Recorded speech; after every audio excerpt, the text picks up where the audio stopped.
بسم اللہ الرحمن الرحیم۔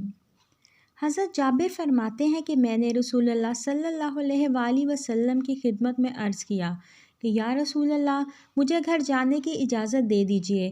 چنانچہ گھر آ کر میں نے اپنی بیوی سے کہا کہ نبی کریم صلی اللہ علیہ وآلہ وسلم کو ایسی حالت میں دیکھا ہے کہ صبر نہ ہو سکا، تمہارے پاس کھانے کو کچھ ہے؟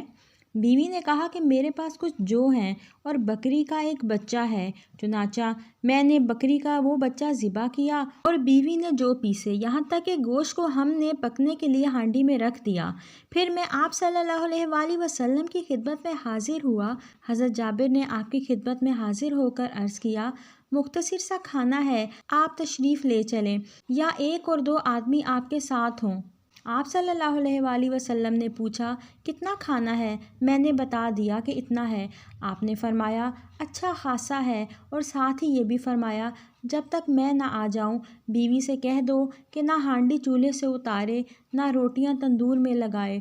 پھر آپ نے صحابہ میں اعلان فرمایا کہ جابر کی دعوت ہے، سب چلو۔ ادھر حضرت جابر بیوی کے پاس پہنچے اور کم کھانا اور زیادہ مہمان آنے کی وجہ سے شرم کے مارے کہا کہ تیرا بھلا ہو، حضور تو مہاجرین اور انصار سب کو ساتھ لا رہے ہیں۔ بیوی نے حضرت جابر سے پوچھا، حضور نے تم سے کھانے کے متعلق پوچھ لیا تھا؟ انہوں نے کہا کہ ہاں پوچھ تو لیا تھا، اس سے ان کو اطمینان ہو گیا، آپ اپنے اور اللہ کے اعتماد پر ان کو لا رہے ہیں۔ آپ نے صحابہ سے فرمایا اندر چلو اور رش نہ کرو۔ چنانچہ آپ روٹیاں توڑنے لگے اور ان پر بوٹیاں رکھنے لگے اور ہانڈی سے گوشت اور تندور سے روٹیاں لے کر ان کو ڈھانک دیتے تھے۔ اس طرح برابر آپ روٹی کے ٹکڑے کر کر کے دیتے رہے اور ہانڈی میں سے چمچ بھر بھر کر لیتے رہے، یہاں تک کہ سب آسودہ ہو گئے اور کھانا کچھ بچ بھی گیا۔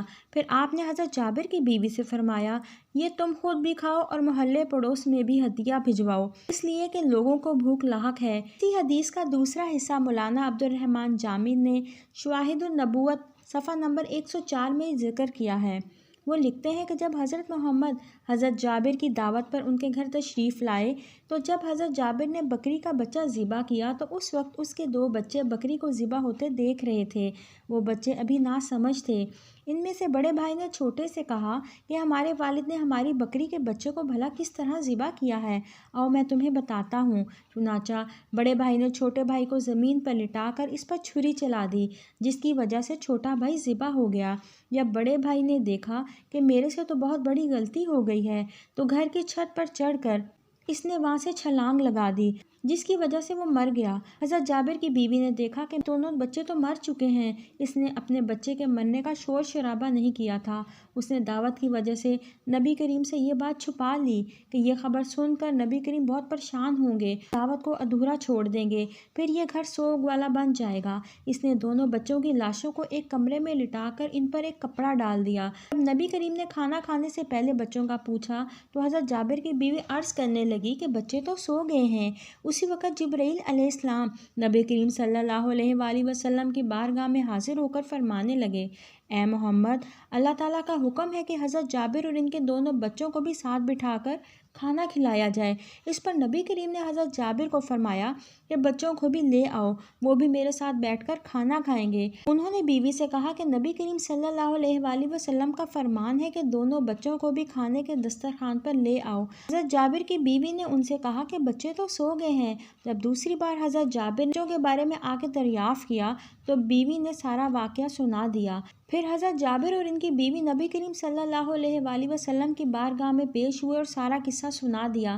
اس پر نبی کریم صلی اللہ علیہ وآلہ وسلم کے پاس حضرت جبرائیل علیہ السلام تشریف لائے اور فرمانے لگے کہ اللہ تعالیٰ کا حکم ہے کہ آپ ان بچوں کی لاشوں پر جا کر دعا فرمائیں، اللہ تعالیٰ سب کچھ ٹھیک کر دے گا۔